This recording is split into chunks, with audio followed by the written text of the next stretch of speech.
ወወልድ ወመንፈስ ቅዱስ አሐዱ አምላክ አሜን። እንደ አምላክ በሚሆን በአብ በወልድ በመንፈስ ቅዱስ ስም ግንቦት 24 በዚህች ቀን የክብር ባለቤት ጌታችንና አምላካችን መድኃኒታችን ኢየሱስ ክርስቶስ ከእናቱ ከእመቤታችን ከቅድስት ድንግል ማርያም ከዮሴፍና ከሰሎሜ ጋር ወደ ግብጽ ምድር ወረደ።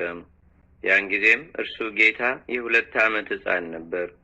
ወንጌላዊውም እንዳለ የእግዚአብሔር መልአክ ለዮሴፍ በሕልም ተገልጦ ተነስተህ ሕፃኑንና እናቱን ይዘህ ወደ ግብጽ ምድር ሽሽ፣ ተመለስ ብዬ እስከምነግርህም በዚያው ነው። ጌታችንም ወደ ግብጽ መምጣት ስለ 2 ስራዎች ነው።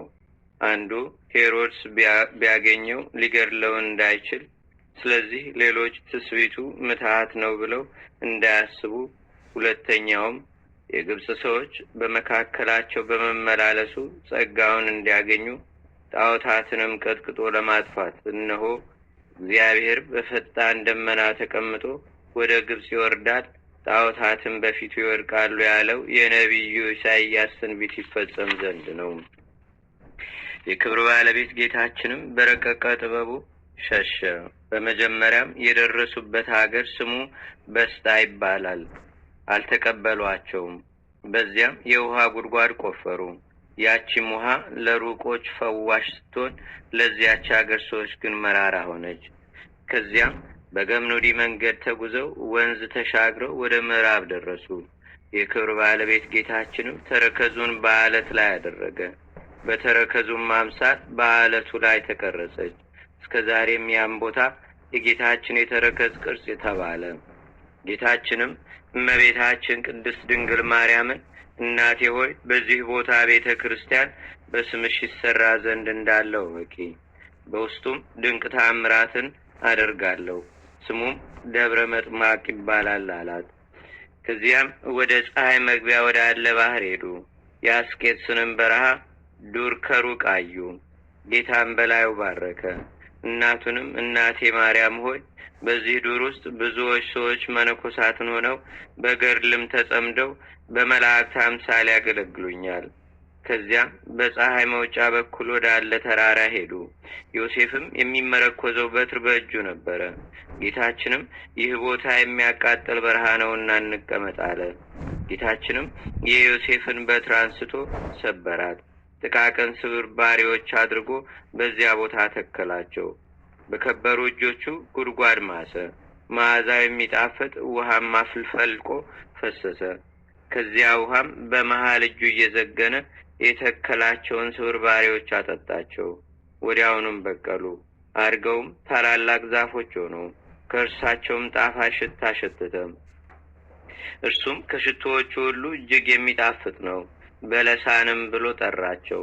እናቱን ድንግል እመቤታችንንም እናቴ ሆይ ይህ የተከልኩት በለሳን እስከ ዓለም ፍጻሜ ከዚህ ይኖራል። የክርስትና ጥምቀትንም በአብ በወልድ በመንፈስ ቅዱስ ስም ለሚጠመቁ ከእርሱ ቅባት ይገኛል አላት። የዚያም ቦታ ስም መጠሪያ ነው። ከዚያም ብህንሳ ወደሚባል ሀገር ሄዱ። ትርጓሜው ቤተ ኢየሱስ የሆነ በኢየሱስ ወደሚባልም ቦታ ጌታችን ኢየሱስ ክርስቶስም በሽታውን ደዌውን ሁሉ የሚፈውስ የጉድጓድ ውሃ አደረገ። ሁለተኛም በአንዲት የጉድጓድ ውሃ ምልክትን በየዓመቱ አደረገ። ይኸውም ከቀኑ እኩሌታ በማዕጠንትና በጸሎት ጊዜ ለእግዚአብሔር በዚያች የውሃ ጉድጓድ ዕጣንን ሲያሳርጉ የከበረ የወንጌል ንባብም ሲፈጸም በዚያች ጉድጓድ ውስጥ ያለ ውሃ ወደ ላይ ወጥቶ እስከ ጉድጓዱ አፍ ይደርሳል። ከእርሱም ይባረካሉ። ከዚያም በኋላ እንደ ቀድሞ ወደ ቦታው ይመለሳል። ውሃው ከነበረበት እስከ ደረሰበት ይሰፍሩታል። 20 ክንድ የሆነ እንደሆነ የጥጋብ ዘመን ይሆናል። 17 ክንድ የሆነ ግን 17 ክንድ ከሆነ ግን በግብጽ ሀገር ታላቅ ረሃብ ይሆናል። ከዚያም ወደ እስሙናይን ሀገር ሄዱ። በዚያ ያሉ ጣዖታትም ወድቀው ተሰባበሩ። እነርሱም ስሙ አፍሎን ከሚባል ሰው ዘንድ ተቀመጡ። በዚያም የእሸ እንጨት ዛፎች አሉ። ለጌታችንም ሰገዱ፣ እስከ ዛሬም እንደሰገዱ ናቸው። ከዚያም ወደ ደብረ ቁስቋም ሄደው በውስጧ 6 ወር ተቀመጡ። በዚያም በሽታን ሁሉ የሚያድን የጉድጓድ ውሃ አደረገ። ጌታችንም የፈቀደውን በግብጽ የሚኖርበት ወራት በፈጸመ ጊዜ ይኸውም 3 ዓመት ከ6 ወር ነው። ሄሮድስም ከሞተ በኋላ ከእግዚአብሔር የታዘዘ መልአክ ለዮሴፍ በሕልም ታይቶ የሕፃኑን ነፍስ የሚሹት ሙተዋልና ተነሳ፣ ሕፃኑን እናቱንም ይዘህ ወደ እስራኤል አገር ተመለስ አለው። ያን ጊዜም ተመልሰው ወደ ምስር ደረሱ። ወደ ማዕልቃም በዚያ በዋሻ ውስጥ አደሩ። እርሷም እስከ ዛሬ የቅዱስ ሰርጊስ ቤተ ክርስቲያን ናት። ከዚያም ወጥተው ወደ መጣሪያ ደርሰው በውስጧ ታጠቡ። ይህችም የውሃ ምንጭ አስቀድመን እንደተናገር ጌታችን ያፈለቃት ከዚያ ሰዓት ጀምሮ የተባረከችና የከበረች ሆነች። ከዚያም ጌታችን የተከለው የክርስትና ጥምቀት የሚፈጸምበት በለሳን ቅባት የሚወጣው ነው። በእርሱም ደግሞ አብያተ ክርስቲያናት ንዋየ ቅዱሳትና ታቦተ ሕጉም የሚከብርበት ድህነትም የሚደረግበት ለክርስቲያኖች ሁሉ መመኪያቸው ነው።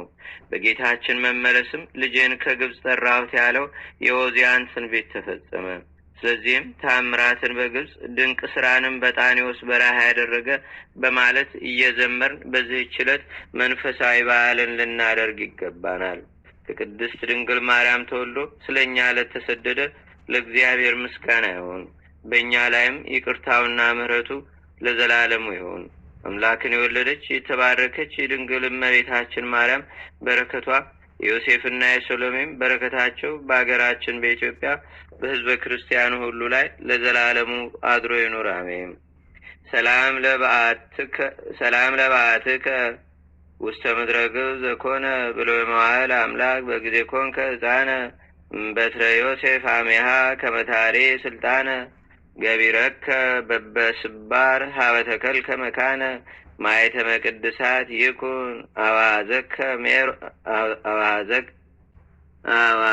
አዋዝከ ሜሮነ። በዚህችም ዕለት ከ12 ደቂቀ ነቢያት አንዱ ነቢይ ዕንባቆም አረፈ። ይህም ቅዱስ በአንዲት ዕለት እህሉን ለሚያጭዱለት ምሳቸውን አዘጋጅቶ ተሸክሞ ሲሄድ መልአክ ተገልጾለት ይህን መብል በባቢሎን አገር በአንበሶች ጉድጓድ ውስጥ ላለ ለነቢዩ ዳንኤል ውሰድ አለው። ዕንባቆምም ጌታዬ ሆይ ባቢሎንን አላየኋት፣ ጉድጓዱንም አላውቀው አለው። የእግዚአብሔር መልአክም በራሱ ጠጉር ያዘው፣ ምግቡንም በእጁ እንደያዘ ወሰደውና ጉድጓዱ እንደተዘጋ አስገባው። ምግቡንም ሰጥቶ መገበው። ወዲያውኑም ዕንባቆምን ወደ ይሁዳ አገር መለሰው። ባረጀና በሸመገለ ጊዜ የእስራኤል ልጆች ከተማረኩበት ተመልሰው ቤተ መቅደስን ሰሩ። ዕንባቆምም ኢየሩሳሌም ደርሶ ወደ ቤተ መቅደስ ገባ። በታላቅ ደስታም ተቀበሉት። ትንቢቱንም ሊሰሙ ወደ እርሱ ተሰበሰቡ። አፉንም ከፍቶ በመንፈስ ቅዱስ እንዲህ አለ። አቤቱ ድምፅህን ሰማሁ፣ ሰምቼም ፈራሁ፣ ስራህንም አይቼ አደነቅሁ አለ። ስለ መድኃኒታችንም መውረድና በይሁዳ ክፍል በሆነች በቤተልሔም ስለ መወለዱ ሲናገር የተመሰገነ እግዚአብሔር ግን ከፋራን ተራራ ከቴማን ከይሁዳ አውራጃ ይመጣል ብሎ እስከ መጨረሻው ተናገረ። ከነቢያት መጻሕፍትም ጋር ደመሯት። ከዚህ በኋላ ከእስራኤል ልጆች አንዲት ሴት ወደ እርሱ መጣች። እያለቀሰችም እንዲህ አለችው፣ 2 ልጆች ነበሩኝ። ጣዖትን እንዲያመልኩ ፈለጓቸው። እምቢ ባሉ ጊዜም ገድለው በጎዳና ላይ ጣሏቸው። ተገድለው ወዳሉበትም አብረዋት ሄደ። ነፍሳቸውንም የመልስላቸው ዘንድ እግዚአብሔርን ለመነው። ልመናውንም ተቀብሎ በሕይወት አነሳቸው። እረፍቱም በቀረበ ጊዜ ዘመዶቹን ጠራቸው። እንደሚሞትም ነገራቸውና 1 ሰዓት ያህል ወደ ላይ እየተመለከተ ተቀመጠ። እነሆ እንደ ሰው ክንድ ያለች ታላቅ ክንድ የቤቱን ጣሪያ ሰንጥቃ ወረደች። ወደ አፉም ተዘርግታ ነፍሱን ወሰደች። ያን ጊዜም በሰላም አረፈ። በክርስቲያናዊ ንጉሥ በአንስጣስዮስ ዘመን እንዲህ ሆነ። ገድሉን ባነበበ ጊዜ አድንቆ በግብጽ ደቡብ ቀርጣስ በሚባል ቦታ በስሙ ቤተ ክርስቲያን ሰራለት። እርሷም በዚች ቀን ከበረች። እግዚአብሔርም ምስጋና ይሁን፣ በረከቱም ከኛ ጋር ትኑር ለዘላለሙ አሜን። ሰላም እብል በመዝሙረ ማህሌት ወመሰንቆ ለዘነጸረ አምላከ ማእከለ እንስሳ ረፊቆ ለዕንባቆም ከመንፈስ ቅዱስ አጠየቆ እድ ብርሃናዊ ጠፈረቤ ሰጢቆ በዛቲ ዕለት ማለም መጠቆም።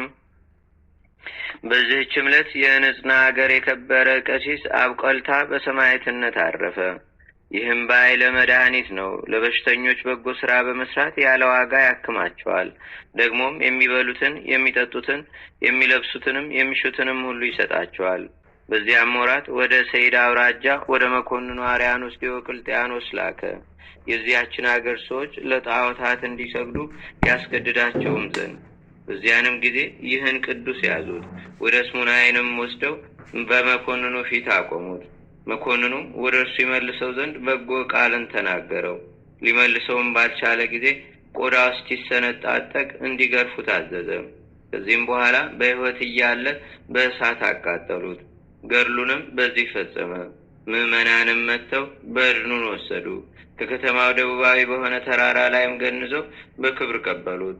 ለእግዚአብሔርም ምስጋና ይሁን፣ በረከቱም ከእኛ ጋር ለዘላለሙ ትኑር አሜን። ሰላም ለከ ለቤተ ክርስቲያን ማይቶታ ወመጋቤ ኩሉ ስራታ ዘፈጸምከ ስማ ለእቶነ እሳት በውሳጤታ ፍታ ለነፍሴ አዌ አብቆልታ በማየሰረ ጌጋይ ዘልፈ ይትንብር ሙቅታ። በዚህችም ዕለት የአሮን ልጅ የአልዓዛር ዕረፍቱ ሆነ። ደግሞም የአርከሌዲስ የቴዎፍላስ የማሪው መታሰቢያቸው ነው።